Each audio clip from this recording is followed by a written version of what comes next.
Ashley Benefield takes the stand in day 4 of her trial, and we hear some really horrifying information. And before we jump into Ashley Benefield's testimony, because that took up most of the day, we did hear first from Faith Brown. Faith Brown was the attorney, the family law attorney, who represented Ashley Benefield in family court. And remember, a very big part of this case, a very big part of the entire theory of the prosecution is that on September 30th, 3 days after the homicide, 3 days after Ashley Benefield shot Doug Benefield, September 30th was the day that Dr. Broder's report was going to be released, and Ashley Benefield did not want that report released. And that is the reason, that's the big motive that Ashley Benefield had to murder Doug. That is a tremendous part of the prosecution's case. This is what they chose for themselves. So Faith Brown gets on the stand. Now remember, before Faith Brown, we had Stephanie Murphy. Stephanie Murphy was the attorney for Doug Benefield. And Stephanie Murphy explained that yes, on September 30th, that's when Dr. Broder's report was going to be released. That was the only thing that was going to happen on September 30th. And now Faith Brown takes the stand and goes over some of the emails and says very clearly that actually, no, that was not going to happen on September 30th. It never was going to happen on September 30th. The only thing that was going to happen on September 30th is the hearing on Ashley Benefield's petition for a restraining order. That's it for the injunction.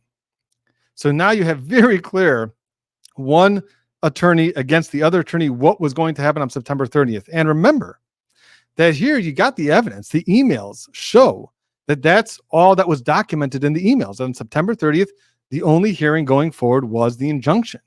Now, if we're going to believe Stephanie Murphy, which is possible, but if you want to believe Stephanie Murphy, then that all changed by the mediation. So there's no documented anything anywhere that this happened. It's just Stephanie Murphy's recount and remembering of what happened during the mediation and how that hearing was going to change. But again, the documents, the emails, and now you also have Faith Brown who said unequivocally on the stand that Dr. Broder's report was not going to be released on September 30th. So a very strong witness for the defense. It really hurts the prosecution's case in their prosecution.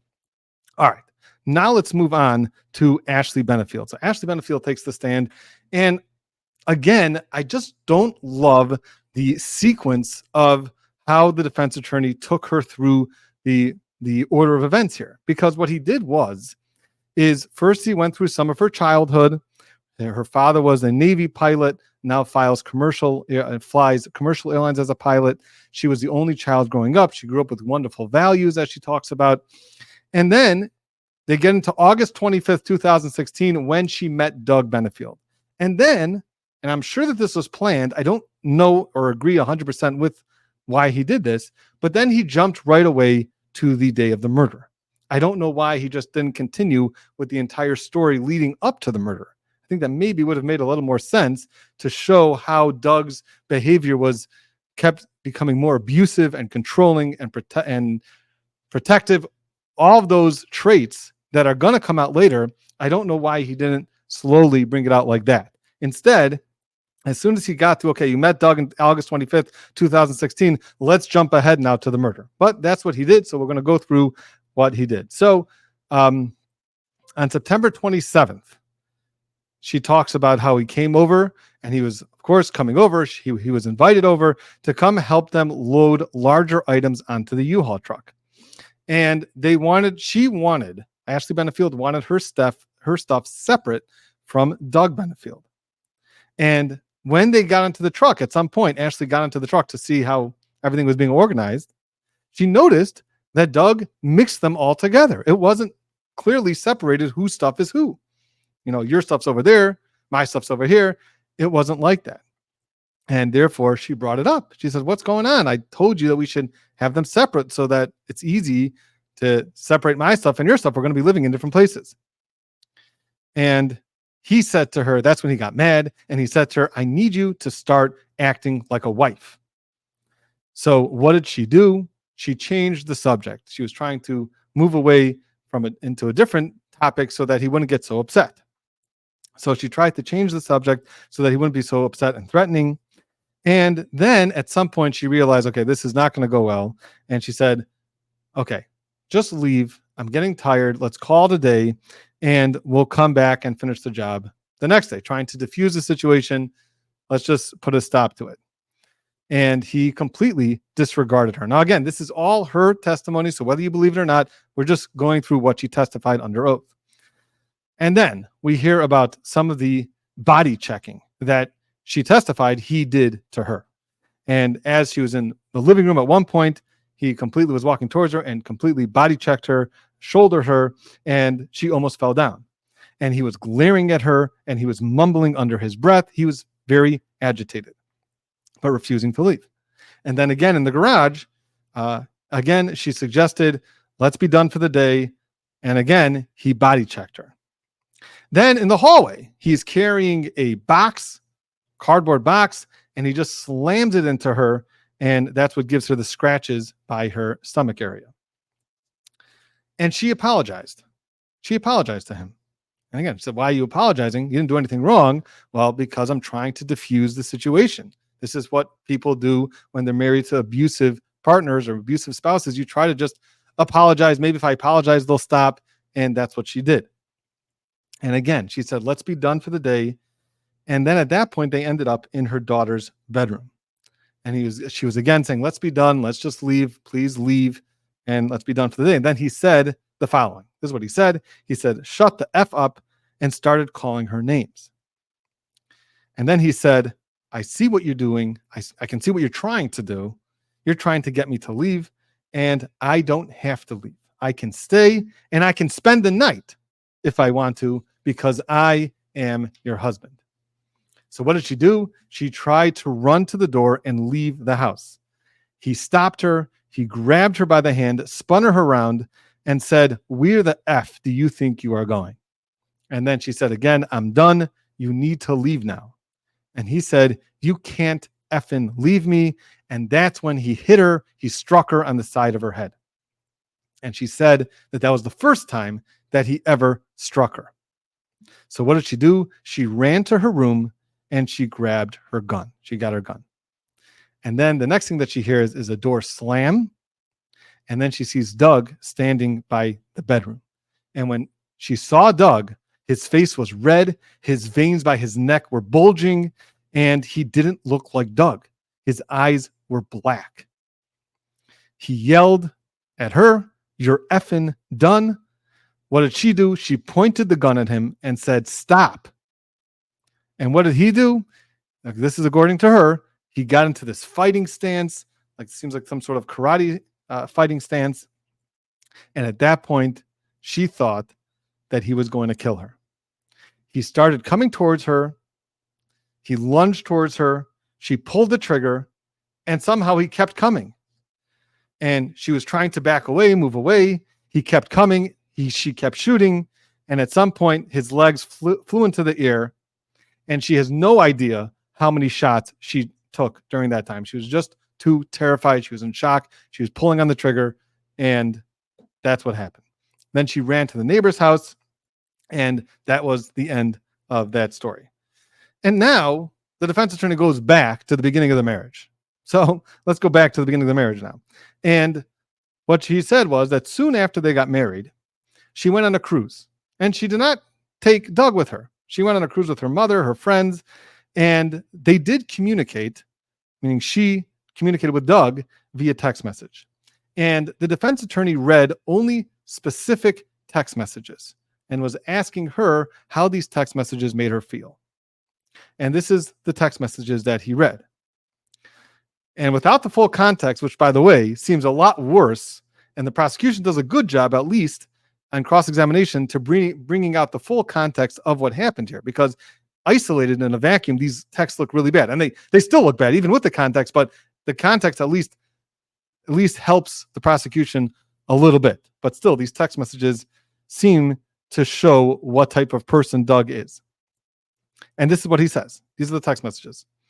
Like always being armed and understanding them, and how to conduct warfare for the kingdom. And I'm not sure what kingdom he's referring to. If I dwelled on it, I would go into a rage to remove them from the earth. I desire to exterminate them, and holding back is a challenge. They are rats and should be removed. And while he's reading this, you have no idea what they're talking about. Whose rats? Who are the rats? Who are you referring to? Last night, just the jerks arguing near you. So now we're getting a little bit of context. Okay, some jerks arguing near her. About put me in a murderous mood, but I was stuck and couldn't defend you, but could have been a fight, etc. Only you being with me over time will remove these images in my head. It is saying that knowing that you were taking advantage of still in my mind makes me explode with anger to take them out. God made you for me. You haven't seen the warrior side and never want to. So, continuing, we went from joy and passion to now I'm in a testosterone rage inside, but kill the bad people. And that was the extent of his text messages to her. So really seeming like he's very upset. He wants to kill somebody. They're rats. And you don't want to see his warrior side. And she hasn't seen his warrior side. And she doesn't want to see her warrior side. So he's sort of acknowledging that he has some sort of warrior side that she wouldn't want to see. And this is very soon after they got married. All right, so that's all the text messages that the defense read for Ashley. And obviously, Ashley said that at the time, when she first got these text messages, it seemed to her that he was just being very protective over his new wife, and that's why he was talking like this. But that, of course, looking back, it makes a lot more sense of showing what his personality and his traits were at the time.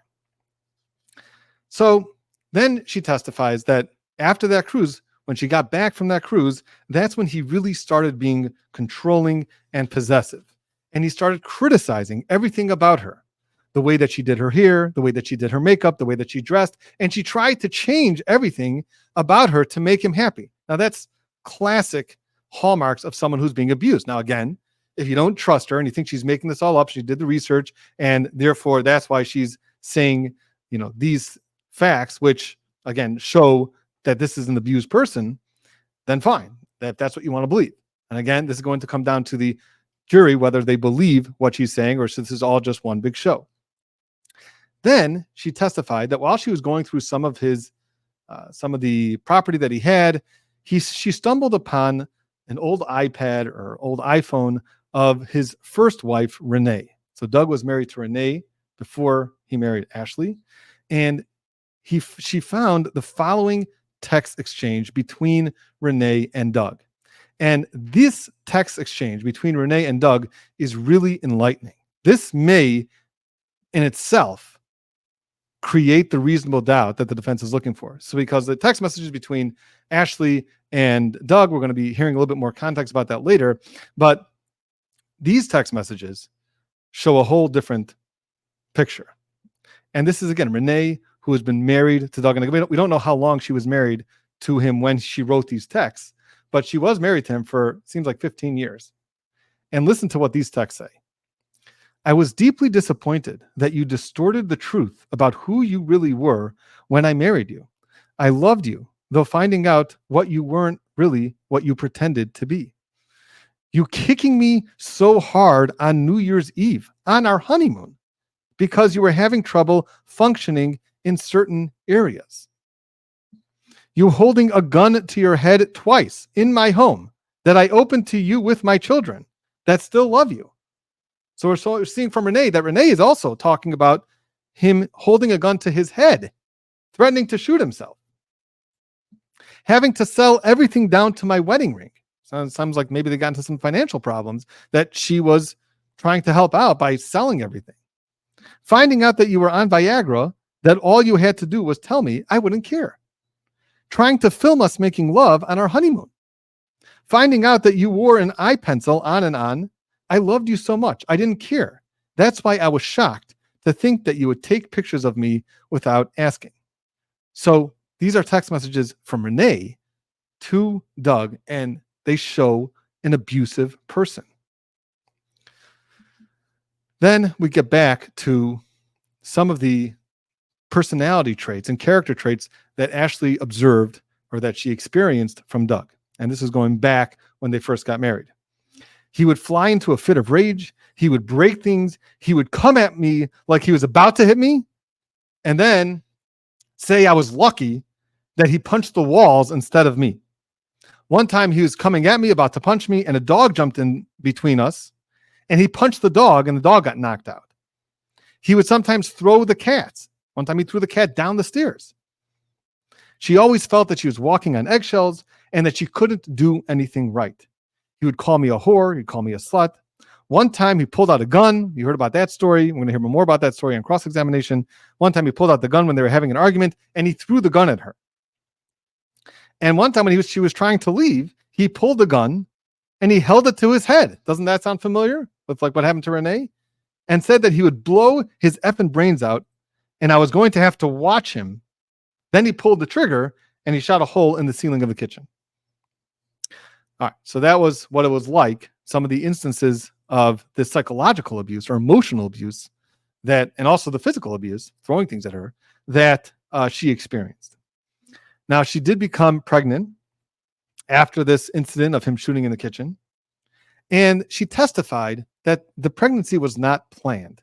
And that was an interesting part of the testimony, because on cross-examination, the prosecutor is going to slam her with this, because you know that you paid for his reversal vasectomy reversal.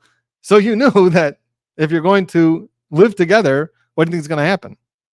But she testified on direct that it was not planned. She had a very difficult pregnancy. She went to her mother.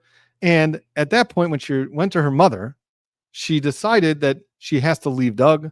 And she returned to South Carolina to leave him, pack up her stuff. And she left him a note detailing why she was leaving him. And she said that she was scared for her safety, and she was also scared for the safety of her child, her unborn baby at the time. Also talking about how he would act erratically, he would drive erratically, he would get mad in the car and bang into curbs, almost hit trees. And then she filed for a restraining order in South Carolina, which was on November 3rd, 2017. That's when the hearing was, and that's when the judge orally granted the restraining order, even though we know that it wasn't actually signed by the judge till later. And continuing with that idea that he had this restraining order that the judge orally ordered on November 3rd, 2017, that order was violated by Doug sending to Ashley a tea set. And he claimed that it was a birthday present. And as soon as she opened it, she smelled chemicals and got an instant headache, and she reported it to the police in Florida. She brought it to the sheriff's department, but no charges were filed by the police. And then next, she filed again for a restraining order, which was denied, and a time-sharing agreement was put into place. So at that point, Doug had an attorney, and he filed to have some parenting time, and therefore that time-sharing agreement was put into place. And then she filed for his termination of parental rights, and she filed for divorce. She told the court about the prior domestic violence, and the court, again, was never they never did anything with this. There was never any charges that were brought as a result of her filing these petitions. Now, in text messages, remember, this was very important for the defense to get in the fact that Doug admitted to all these acts. These aren't just acts that somebody put in the filing. If Doug actually admitted to throwing a gun at her, punching the dog, and things like that, then obviously it makes it so much more stronger. So the defense was really trying to get this in the entire time, and now is their time that they get it in through the text messages that he sent to her, where he admits shooting the gun in the kitchen, throwing the gun at her, punching holes in the house, punching the dog, putting a tracker on her car without permission. He admitted to all this. And still, the police filed no charges on this as a result of this. He would also show up unexpectedly and follow her around, even though he was living in South Carolina at the time. He would drive down there and follow her around. And that was also while the restraining order was still in place. Again, she reported this to police. No charges were ever filed. Then he was one time caught at the neighbor's property looking in on her, and she reported to the police. And again, no charges. And you start feeling bad for her, like she's trying everything that she can to get this restraining order to be protected. And again, if she's not making all this up. So if you actually take her word for it, and the police are just not doing anything with it. And then we get into Googling. Remember, the defense wanted to get the fact that she Googled certain searches in her phone, and this finally came out when she's on the stand. So she Googled how to co-parent with Doug, meaning an abuser. And these are the following Google searches that she did. Number 1, domestic co-parenting with an abuser. And this was on 5/11/2020. How do I co-parent with an abuser? Co-parenting versus parallel parenting with an abusive ex. 6 tips to help you co-parent with an abusive ex. So this is what she's searching on May 11th, 2020. So that was the extent of the direct examination. And then we had some cross-examination. So first, the prosecutor brought out, Doug never punched you before, other than this one instance that you're saying that he hit you. He never tripped you, never kicked you, never came after you with a baseball bat or a club or anything like that. Yes, of course. So he didn't do that. Now, when you started the ballet company, who was the one to invest in that ballet company? Did you invest any of your own money? And she said no. And the money came mostly from Doug and the investors that Doug knew. And also, she did bring out that, no, actually, my mother also, Ashley's mother, did also invest in the ballet company as well. Then she said, and you didn't work when you were in South Carolina, but this kind of backfired because she said, well, he didn't let me work. Again, showing abusive tendencies by Doug to not let his wife work. She said, well, Doug paid for the cruise, right? And she said, well, actually, no, he paid for a friend of mine. I paid for the cruise ready myself, for myself, and I think it was her mother. And then he just paid for a friend. Again, still nice, but all right. Then she showed some text messages. And the text messages that seem to have been that they're talking about Renee. So Doug and Ashley, in the very beginning of the relationship, it seemed to have been a little sticking point between Doug and Ashley, that Doug was married to Renee for so long, and now he's married to Ashley. And it seems that there was some sort of jealousy there, something going on there, and therefore they were talking about Doug and Renee, and that relationship, that marriage. And at some point, the text message just says the following. We only argued. It seems like they were talking about some arguments that maybe Ashley found out about. So he said that we only argued 5 times over 15 years of marriage. If you can only argue 5 times over 15 years of marriage, that's pretty good. And this is what the text message says, and even ended up laughing afterwards. So after we made up, everything was great. We were all laughing about it. So there's disagreements in every marriage. Big deal. And then he's trying to convince Ashley that he's not just completely sold emotionally on Renee, and that he's past Renee, and that he's telling Ashley, I see Renee as Eva's mom, not my wife. So the way that I view Renee now is that she's just Eva's mom.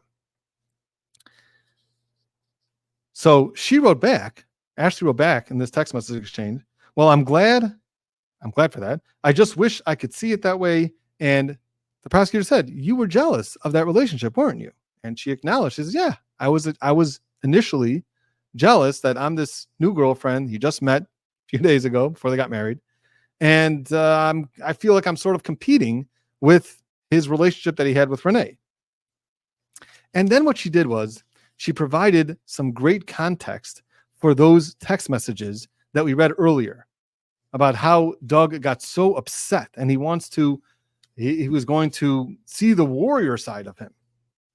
Those text messages. And what she explained was that what happened there was the fact that while Ashley was on this cruise, so Doug was talking to Ashley on the phone, and Ashley apparently was sitting next to a few people arguing, and it seemed to be a little rowdy there. And that's what really set Doug off, that he couldn't be there to protect Ashley from these other individuals on the cruise who seemed to have been getting a little disorderly and getting into some sort of argument. Now, again, it's a little bit helpful with that context, but still, it's a little bit extreme to react. It didn't seem like these people threatened Ashley. Didn't seem like Ashley had any problem with them. It wasn't like Ashley was saying that, oh, these people are bothering me on the cruise. It didn't seem that way. Not from the text messages, at least. It just seems that they were having some sort of argument, and he overheard them on the phone, and they were, I guess, near Ashley. So you don't see so much that she was ever in danger at all. and he's reacting in this way where you're going to see the warrior side. You got to know how to use guns, and we have to protect the kingdom, and they're a bunch of rats, and I have to shoot them. It was still doesn't really make a lot of sense, but still, at least to provide the context. And again, she's saying back, everything's fine. Don't worry, babe. Still love you. Tell me that you love me, things like that. So it doesn't seem like she was nervous at the time. And prosecutor asked her, were you nervous at the time, or this was just him being very protective? And she said, yeah, initially I thought that this was him just being protective. But again, of course, afterwards, all the abuse and that I've seen and his character traits, that's when I realized, oh, this was really a red flag that I didn't realize. Now she gets into the part where this vasectomy reversal was 7 months after you were married. So you were married for 7 months, all the time where you're saying after the cruise, which is only a few weeks after you got married. And he started exhibiting this possessive and controlling abusive tendencies towards you. And you were really getting scared for yourself, for your safety. Then you decided to have a baby 7 months later. That doesn't make that much sense. If you were so scared of this person, why would you want to have a child with them? And the way that she explained this was, they wanted to have a family. So it's not a great explanation, but we have to always remember that when people are in abusive relationships, a lot of times they still hope that everything's going to be fine. At some point, we're just going to wake up tomorrow and everything's going to be great. And a lot of times these abusive people have a very nice side to them when they want to show it. And the person who's being abused always wishes that side is always going to stay. And they're never going to revert to that other abusive person. So it's not like you're just dealing with a person who's completely always abusive. Very, very common. You have sometimes they're great, sometimes they're loving, and they're apologetic, and they say this never happen again. And therefore the person who's being abused thinks, okay, fine, this is going to be the last time. So you see this pattern all the time, and therefore a lot of times people do have families and they live in these type of marriages or relationships for a long time before they're actually jolted out of it. So it does sound a little crazy for someone who doesn't really understand how this works. And why would you not just leave? Why would you want to have a baby with this person? But the reason is that there's other times when Doug was very charming and very nice and very happy. This is what she kind of explains, but you really have to understand all of this behind abusive relationships, which I believe that the defense attorney is going to have on Monday in an expert. I think he's trying to get this expert in right now, but we're going to see if this expert actually does testify to explain this all to the jury. So, but then she does make a good point of how can you tell me on direct that this pregnancy was not planned when you know about the vasectomy reversal? You paid for it in part. And what do you think is going to happen? So that was a good part for the prosecution. Now, she talks about one of the arguments that led up to Doug throwing the gun at her. And she was explaining that what happened there and what she's trying to get out of Ashley is that really what happened with that argument, which led Doug to throw the gun at her, was Ashley nagging him and nagging him and nagging him and not letting up until he blew it. But it was only because Ashley pushed him and pushed him and pushed him. And what happened there, she explains, and they get this out through testimony, is that Ashley gave Eva a present. And there was always this little point of contention between Eva and Ashley. As soon as Ashley was welcomed into the family, so to speak, Eva was not so excited. She just lost her mother a few months before, and she wasn't really excited to have another woman, especially a much younger woman and not like her mother, get into the house and start living with her. So she wasn't ready for this. But Doug told Ashley, oh, don't worry, she's ready for this. And I guess this is what Ashley's saying, that don't worry, Eva's excited for you to come in. But right away, it seems very clear that they got off on the wrong foot. And Ashley said, well, I wanted to give her something. So like to kind of help out. So she gave her this shadow box. And this shadow box had a picture. And it was a nice saying about even from storms, nice things come out, trying to show that, you've gone through a lot with your mother, whatever, but some good things can come out of that. It's okay. I guess trying to show that. And Eva took it apart and changed the picture into a rose that her mother had by her when she passed. So Ashley seemed to have been upset about that or hurt by it. And the prosecutor was trying to bring out the fact that Ashley was telling Doug that Doug has to reprimand Eva for doing that. You don't get a present from somebody who spent a lot of time. And she said that she spent a lot of time making this shadow box and creating it. And it was very, she put a lot of thought into it and took her time to create it. And then Eva just right away takes it apart and changes it. So Ashley wanted Doug to reprimand Eva to not do that, get her in trouble, whatever. And she was nagging Doug. And this is how the prosecution is playing out the story. Again, Ashley's saying, no, I was very hurt by it. I was very sad by it. I wasn't trying to get him to reprimand. I never said that he should get Eva in trouble. And the prosecution brings out, so that was the point. That was the argument or discussion, which led to Doug throwing the gun, right? So it's trying to explain away some of Doug's actions. But again, if you're on the jury, I don't think there's any level of explanation that can really help you. There's no excuse ever for a husband to throw a loaded gun at his wife, right? And she was trying to explain, well, he was just bringing the gun inside, right? He was just bringing it in. And that's why it's not like he grabbed the gun from a place to throw it at you. He just happened to have it on him. Yeah. Okay. Now what? You still threw the gun at your wife. How do you explain away that? So again, she did her best trying to explain the story away. But at the end of the day, if this is what actually happened, it's certainly an abusive act. All right. Then she brought out the fact that after this whole fight, you had a wedding reception. So even though you got married way before, but now you're going to have a real wedding reception.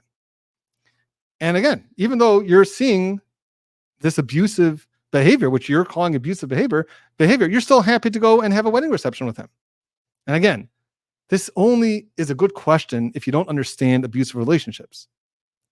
Nevertheless, she brought it out. She brought this point out. And then she also points out the fact that on November of 2017, when she filed for a restraining order, it seemed from direct that Ashley was the one who filed for it and it was granted. Really what happened, this came out in cross-examination, which again was a good point by the prosecutor, was the fact that no, this was a stipulation. Meaning you both agreed to this mutual restraining order, that you're both not to have any contact with each other. So there was no hearing, there was no finding by the judge. It was just a stipulation that the judge just signed off on. Then she talks about the neighbor incident. Remember that one of the complaints was that Doug was by one of her neighbor's house trying to look into her windows to see Ashley, to follow Ashley, to stalk Ashley. And the only way that they were able to identify that this was Doug was the neighbor couldn't really get a good picture of him. All she saw was somebody with a similar build and who had a baseball cap on. So somebody who's around 5'9" who has a baseball cap on. Okay, that's very, very general. And what happened was that I guess she heard him talk. The neighbor heard him talk. And then Ashley went across to the neighbor when this was all reported and they called the cops. So Ashley went across to the neighbor, played her a voicemail of Doug's voice. And then she said, oh yeah, that's the voice. And he has a very distinctive voice. So again, the prosecution is trying to say, you don't even know if that was really Doug. It could have been some other weirdo who's trying to look in on you, right? I mean, it's possible. All right. Well, then remember that for the year following, when Doug got visitation rights, so after all these filings, and then finally the time-sharing plan was granted by the judge, and now you're all acting like a regular happy family. Were you scared of them? Were you scared of him then? And she said, no, at that point, he was acting very nice again. So the pattern is, and again, they weren't living together. So during the times when they did spend time together, he was behaving himself. So she did acknowledge that that's what happened. And at some point, the prosecution wanted to bring out that Doug actually was going to move into your mom's house with you. Wasn't that the plan? Now, if that's the plan, well, that seems like you're trying to reconcile with him. Seems like you're not so scared of him. But she says that no, actually, he was being very insistent on coming in and moving into her mom's house so that they can live together as a family. And she was not comfortable with that. And she told him, I can't do this. I can't have you moving into the house. And then at some point brought out the fact that Ashley Benefield was dating another guy, Dennis Beatty. And he asked her, how did he find out about that? And she said, well, he was stalking me. That's how he found out. And apparently there was some sort of some sort of information that came out that seems that Doug found that out because she was wearing an engagement ring, and she said, "No, I never got an engagement ring from him." She said, "Well, were you wearing a ring?" And she said, "Yeah, but I always wear rings. It's just common jewelry that I wear." So that's not the way that he found out. The only way that he found out is because he was stalking me. Now we talked about the CPS, about how she took Emerson to a pediatrician, and the pediatrician actually reported what she saw. And what happened is that after the regular well checkup of Emerson, the pediatrician said, "Do you have any other questions?" And Ashley said, "Well, actually, I have some video, and this is a video of Emerson, how she's acting. And it seems strange to me." And she showed the video of how Emerson was acting or playing. And the pediatrician said, "This has to be reported to CPS because these are signs of your child being abused." So this wasn't that, and the prosecution tried to bring out that she was the one, that Ashley was the one who told the pediatrician about this, and therefore that's why the pediatrician reported to CPS. But really what happened, according to Ashley, was that no, I just showed her the video and I said, "Is this concerning?" And the pediatrician said, "Yes, that's very concerning, and it's showing signs of abuse," which Ashley can only make sense that it was Doug who's abusing her, and perhaps even sexually abusing her. Maybe that's where that came in as well.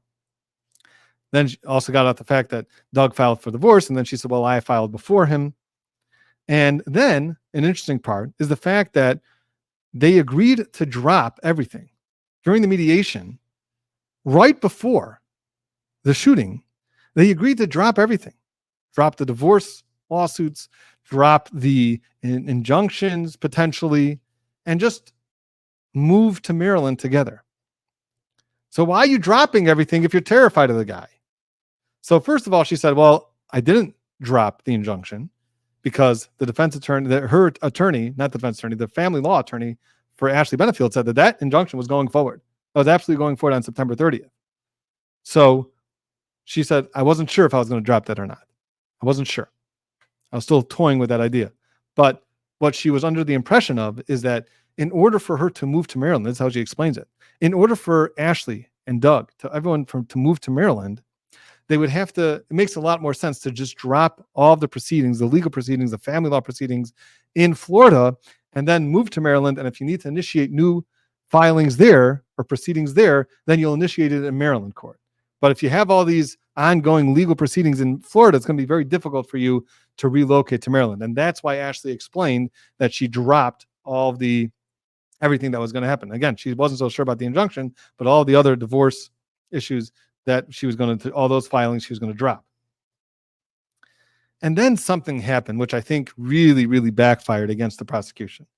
And I think the prosecution was trying to make a point here, but I think it really backfired because she told Ashley to get off of the stand and demonstrate for the jury right in front of their face exactly what happened on September 27th when Doug came over.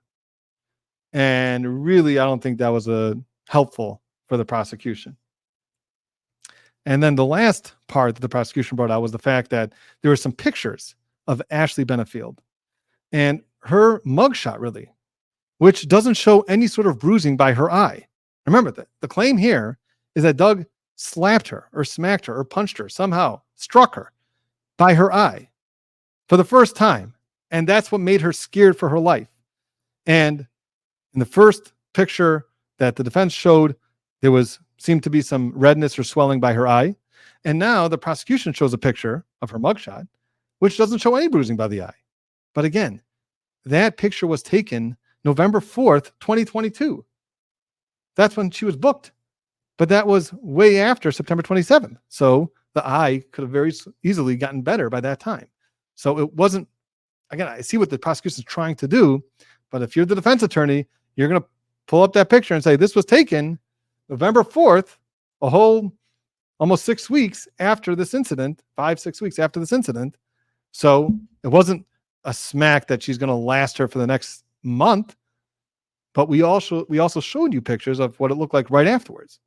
So that's what they also showed her. They also showed some pictures of her, some modeling pictures that she had, or some pictures of her being happy at her wedding date. And she says, "Oh, it looks like you're very happy now at your wedding date." And again, it doesn't really, for abuse victims, they have good days. They have days which they're trying to be happy, and they are happy.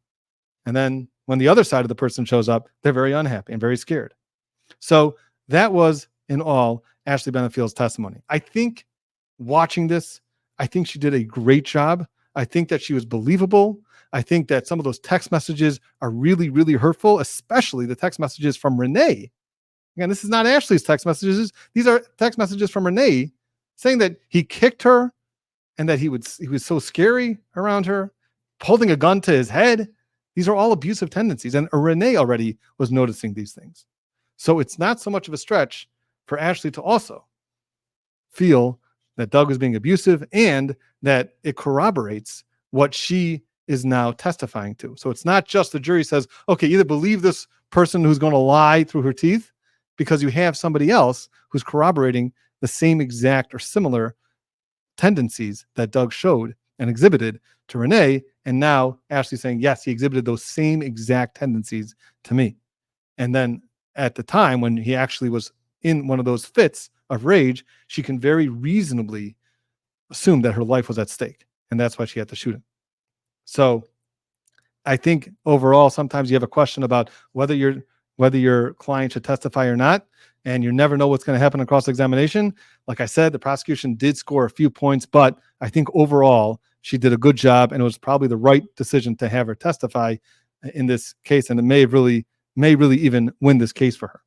So that was that point. Now, they tried to call Samara Sweet, who was at one point investigating this allegation that the teacups that were sent to Ashley by Doug was in violation of the injunction, and that it had some sort of chemical poisoning or something to it. And they wanted to call her, and the judge was not sure if they were going to allow her to testify. And this is someone who's investigating it, who was going to actually move forward with charges on Doug. And that was about to be her determination. She was just waiting on one more piece of information. And that's what the defense wanted her to testify about, and that's what she was going to testify about. And then once she moved, she actually left the office, and then it was taken over by somebody else, and that other person decided, we're not going to press charges over, we're not going to file charges. And one of the things that I think was interesting that came out from her, again, this is just a proffer. This wasn't real testimony that was taken in front of the jury, because ultimately the judge did not allow her to testify in the real trial. So she's not testifying. But something that she mentioned got me thinking. And that was the fact that there was some toxicology tests that were taken of Ashley, which showed that her chemical levels were imbalanced after that teacup incident. After she opened up this package and she smelled this chemical that came in, that was on the teacups, allegedly, she did some toxicology tests, and the lab reported that there's abnormalities in her blood. So I would think, if you're the defense attorney, you would try to get those, at least the toxicology lab results, into evidence. And I don't know if that's happening. I don't know if it was brought up on the previous motion, but it would seem that it would certainly be relevant in this case to show that she was actually warranted for making this complaint. And it wasn't just her making stuff up, because that's the prosecution's theory here, that she's just making all this stuff up just to make Doug look bad and to steal this baby and have this baby all for herself. Well, here, the toxicology lab report actually shows that there was some sort of chemical on that. Now, whether it was Doug being malicious or some sort of weird accident, okay, that's for the jury to work out. But at least you can introduce these reports, and I don't know if that's actually going to happen in this case. So the final witness that we had today was Amy Carlton, who happened to have been taking a walk around the area when she heard the shoot. We hear the gunshots. She was with her husband, and after she saw the gunshots, she saw a woman running out of the house hysterical and running to the neighbor's house, who we know is Ashley Benefield. So just to kind of show that this was a woman who wasn't maliciously shooting somebody in depraved heart type of way. She was hysterical. She was running out of the house and ran to the neighbor's house. So that's probably why the defense wanted to show that witness. All right. Well, that is it for today. Day 5 is going to continue on Monday, and most likely closing arguments are going to be on Monday, I believe, unless they have to go through jury instructions and maybe they'll dismiss the jury and have them come back on Tuesday. But it would seem to me that they should be ready for closing arguments on Monday. And who knows, maybe we'll have a verdict on Monday, maybe Tuesday. We'll see how long the jury deliberates on this case. But that is it for now. Thank you all for watching. If you haven't yet, please subscribe, like, and we will see you next time.